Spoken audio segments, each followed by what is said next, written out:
Bonjour tout le monde, ça y est, c'est parti, je lance une nouvelle saison de podcast qui s'appelle On fait la paix. Et le sous-titre, je ne sais pas encore si ça sera le podcast de l'ombre ou l'histoire de l'ombre. Et si on arrêtait de se mettre la pression quotidiennement et qu'on faisait la paix avec nous-mêmes? Et si on faisait la paix avec nous-mêmes? Merde, je démarre le podcast et je suis pas sûre que ma première phrase ait été française. Mais je pense que vous voyez ce que je veux dire. Salut la bande, moi c'est Marion pour la vie accueillie. Et on peut dire que je milite pour l'inclusivité de toutes nos facettes, avec l'intention de prendre soin de l'enfance, en nous et autour de nous. La paix entre les nations, ça commence à la maison. Et plus précisément au sein de notre relation avec nous-mêmes. Donc dans ce podcast, on fait la paix, l'histoire de l'ombre peut-être, ou le podcast de l'ombre. Je vais vous partager, je vais vous emmener avec moi-même dans ce voyage qu'est la réconciliation intérieure. Et dans cet épisode, ce premier épisode, j'ai envie de vous parler de cette voix intérieure qui nous critique. La critique intérieure qui passe son temps à nous juger et à juger l'extérieur. Et donc j'ai envie de vous parler d'elle, de vous expliquer pourquoi elle est là, de comment on peut l'apaiser, comment on peut même devenir copine avec elle.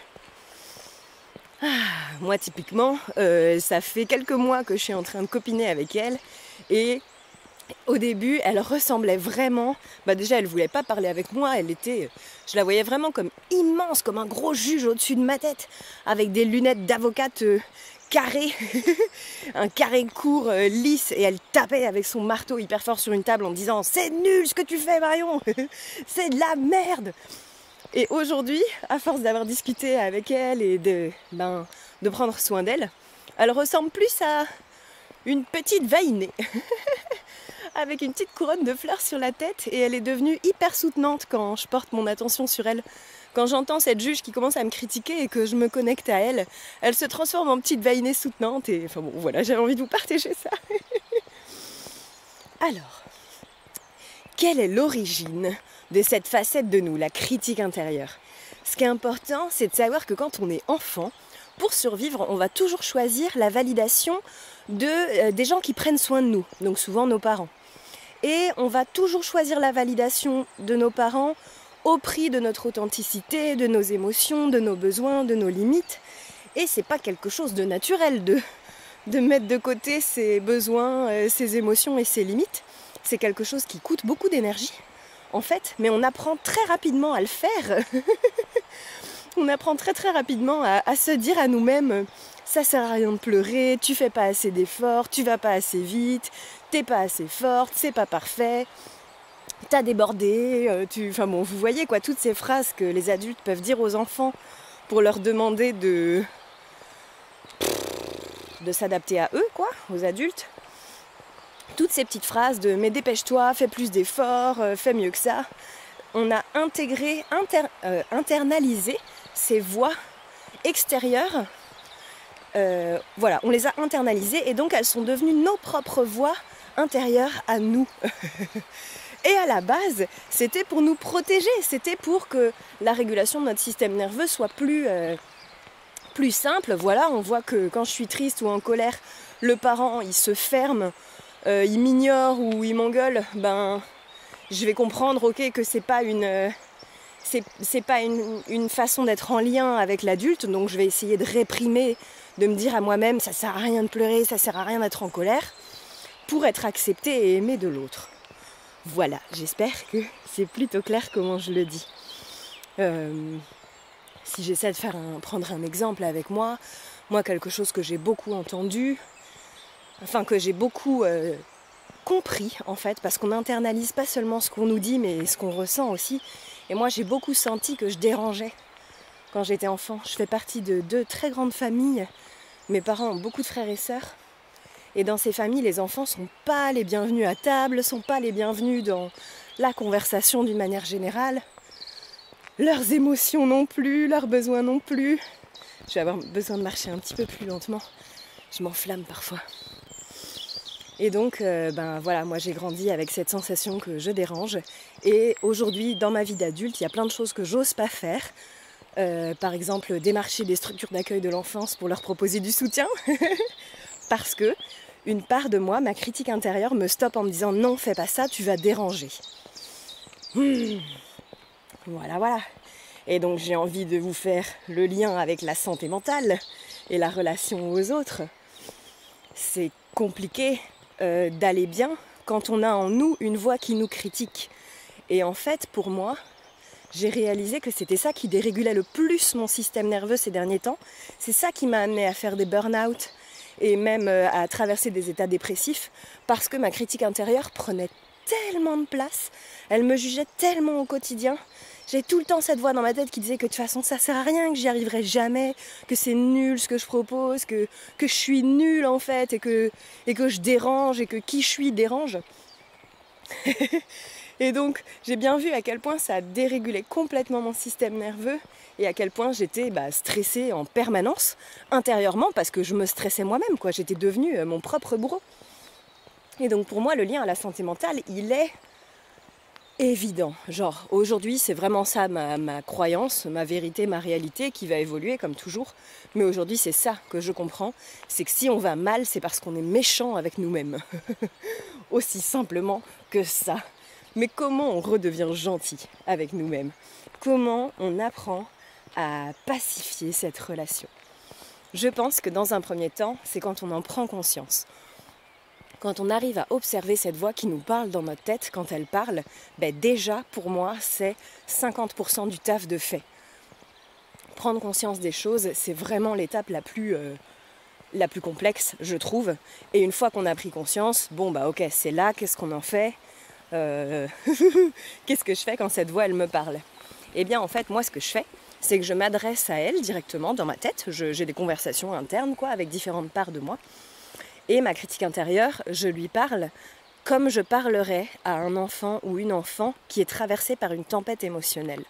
Parce que notre critique intérieure, c'est ça qu'elle vit. Elle vit une tempête émotionnelle avec une maturation cérébrale d'enfant.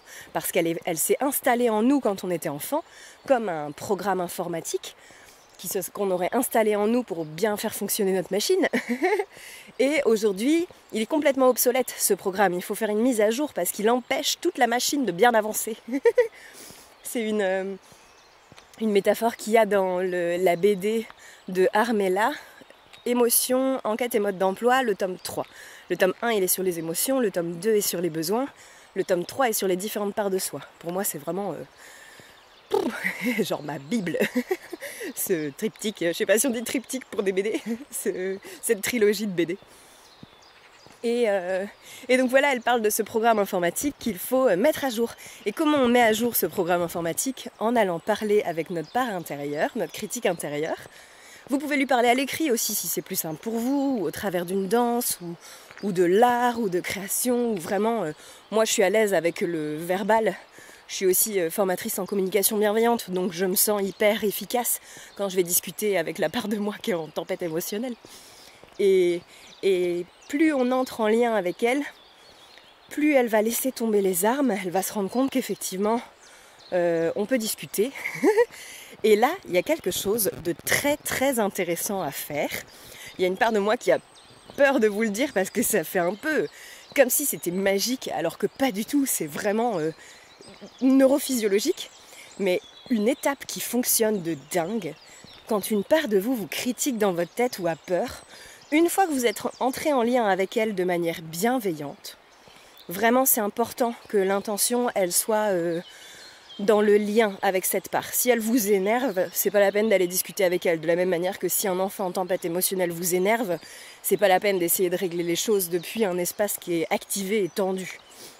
L'idée d'entrer en lien avec une part de soi, c'est vraiment de le faire depuis un espace ouvert et respectueux. À minima respectueux et dans l'idéal, dans l'amour et la compréhension. Et donc là, le truc magique, c'est que vous allez demander à cette part de vous qui a peur, ou qui est triste, ou qui vous critique, quel âge est-ce que tu penses que j'ai ? Et là, mesdames et messieurs, je vous assure que dans 100% des cas, non, dans 99% des cas, la part de nous, elle a comme un air un peu halluciné, genre « Quoi ? Mais j'avais pas vu !» Et c'est comme ça qu'on fait une mise à jour. D'abord, on entre en lien de manière saine avec cette part de nous, et après, on lui montre quel âge on a. On lui montre tout ce qu'on a fait dans notre vie. Et ensuite, on lui explique, en fait, on fait du reparentage. Ensuite, on lui explique que c'est pas lui, c'est pas elle qui va faire ce truc-là à notre place. C'est nous, c'est moi qui vais le faire, c'est pas toi qui vais le faire. Je lui parle comme à un enfant en lui disant « Toi, tu es en sécurité. Même si tu as peur, même si tu es en colère, même si tu es triste, tu es en sécurité dans l'intensité de l'émotion. » Et là, typiquement, je suis sur la fin d'un coaching parce que je vais retourner dans les structures d'accueil de l'enfance former les pros. Et il y a une part de moi qui a très peur. Et donc je suis sur la fin de l'accompagnement et je sens qu'il y a des parts de moi qui arrivent en mode mais non, mais lâche l'affaire, de toute façon le monde il est foutu, ça sert à rien que tu y ailles. Donc je suis allée discuter avec cette part de moi et je lui ai demandé mais qu'est-ce qui se passe, pourquoi tout d'un coup il n'y a plus d'enthousiasme. Et en fait je suis remontée à des événements passés de ma vie qui n'avaient pas été mis à jour. Donc j'ai fait des mises à jour, je ne suis plus à Rennes, je ne suis plus en burn-out. Après mon taf et je vais pas devoir quitter ma maison parce que j'ai plus de salaire, c'est plus actuel comme peur.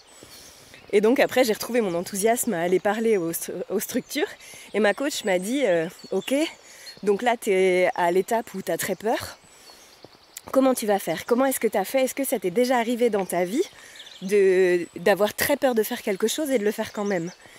Et j'ai réalisé que bah oui, la première fois que j'ai fait une conférence devant plein de gens, la première fois que j'ai fait une formation pour adultes, la première fois que j'ai fait une formation pour adultes pro, j'étais tétanisée la veille. J'avais envie de vomir, j'étais à deux doigts de faire des crises d'angoisse si j'en faisais pas. Et le lendemain, je vivais la plus belle journée de ma vie en fait. Et donc je lui ai dit, et j'ai compris à ce moment-là quand elle m'a posé la question, j'ai compris, je me suis dit, ben oui, j'y suis allée avec ma peur. J'y suis allée avec elle en fait. Je me suis pas dit je vais la faire taire, je vais l'ignorer. J'y suis allée avec ma peur. Et donc là de me dire ok, je vais retourner dans les structures, je vais aller dans les bureaux de la directrice parce que c'est ça qui me fait peur. Enfin c'est ça qui fait peur à une part de moi, c'est d'aller dans le bureau de la directrice et qu'elle se fâche contre moi et qu'elle me tape parce que bah voilà, mon éducation.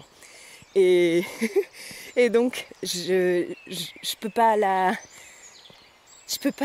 nier, quoi, cette part de moi qui a peur, quand bien même je travaille sur moi, quand bien même je prends soin de moi. Je peux pas annihiler mes parts blessées. Parfois je peux en transcender certaines, mais parfois juste on vit avec nos parts blessées, nos blessures, et ça peut être ok et doux et sécure, même dans l'intensité. Et combien de temps ça fait? 13 minutes, cool, je peux continuer un peu. Et je vais reprendre mon petit... J'ai pris des notes pour pas me perdre parce que je peux aller vraiment dans tous les sens. Donc pour moi, oui, la phrase clé, quand vous voyez, quand vous entendez, quand vous prenez conscience de cette voix qui vous critique, c'est de lui faire sentir que vous la voyez, que vous l'entendez. Et si possible, que vous la comprenez. Si vous lui faites sentir ça, si elle se sent considérée, il y a de grandes chances pour qu'elle arrête de hurler. En fait, les parts de nous, elles hurlent parce qu'elles ont envie d'être entendues. Donc quand on leur fait sentir que réellement on les entend et on les considère et on a envie de les aider à aller mieux, et à la fois on veut aussi du respect de notre rythme, de notre énergie, en fait il y a cette histoire de créer à l'intérieur de soi un modèle relationnel démocratique où il n'y a pas une part qui va prendre le dessus sur toutes les autres. On est toutes égales et à la fois il y a une part de nous qui a une autorité pour moi comme parentale un peu, qui est celle de l'accueil, l'acceptation, l'inclusivité, la compréhension. C'est celle-là pour moi qui peut avoir autorité sur les autres. Mais c'est tout. Je suis pas d'accord quand ma critique intérieure elle prend trop de place et qu'elle se met à... Je me sens un peu vortexée quoi dans ses paroles. Dans ces moments-là, j'essaye de me caler à une intention de reprendre mon pouvoir un peu là, d'adulte aimant. Et je lui fais sentir que c'est pas ok pour moi qu'on me parle comme ça, que je comprends la frustration, que en gros je fais de la communication bienveillante à l'intérieur de moi-même, avec mes différentes voix. Voilà. Qu'est-ce que je peux vous dire d'autre sur cette critique intérieure ? Je crois en fait que la réflexion à avoir, c'est comment je peux écouter cette voix différemment.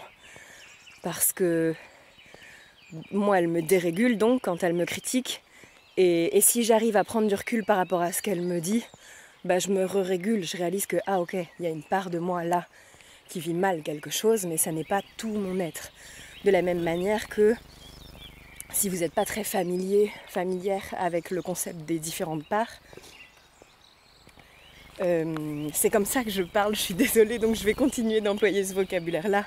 Mais en gros, c'est comme quand une copine vous propose de sortir et que à la fois vous avez envie et à la fois vous aviez envie de faire autre chose à ce moment-là. On peut dire qu'il y a une part de vous qui a envie d'accepter et une part de vous qui a envie de faire autre chose. Et peut-être que ça pourrait être la transition pour un prochain épisode.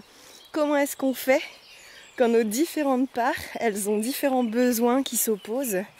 Comment on gère dans ces moments-là? C'est pour moi la clé un peu de la gestion de conflits à l'intérieur de soi, à l'extérieur de soi, avec sa famille, avec l'autre, d'une manière générale. Et voilà, j'arrive à la rivière et il fait beau. Et j'espère que je vais publier cet épisode parce que j'ai vraiment très très envie de vous partager ce voyage de réconciliation intérieure.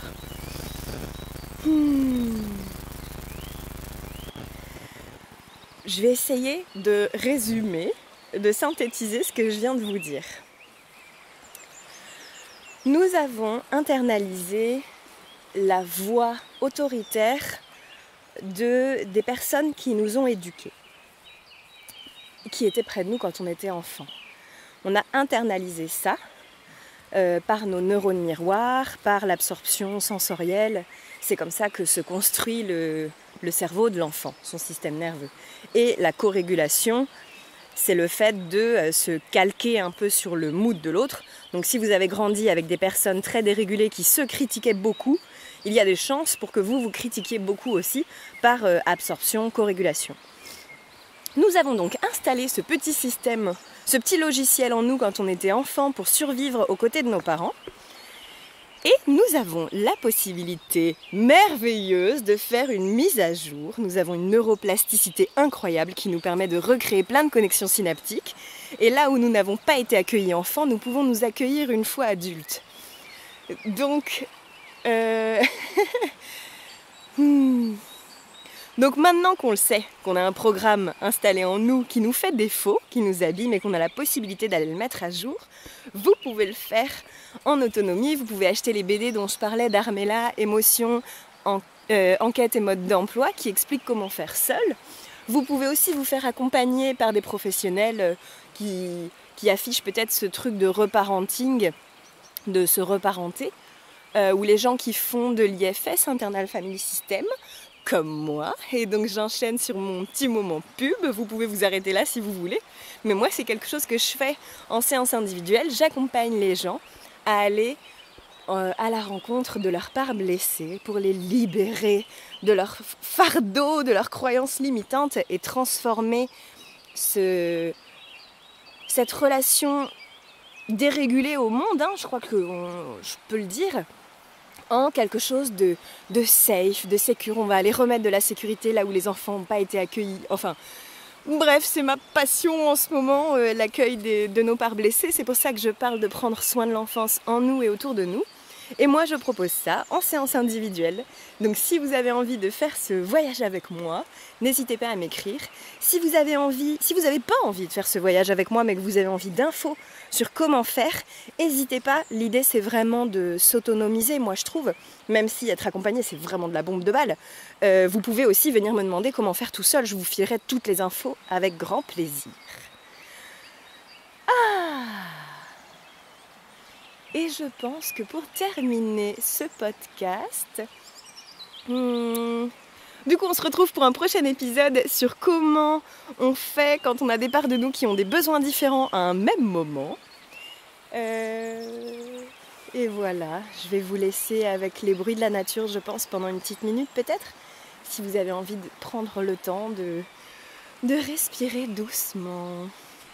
Je vous souhaite une belle matinée, un bon appétit, une belle après-midi, une belle soirée, une belle nuit, où que vous soyez. J'adore cette petite formulation.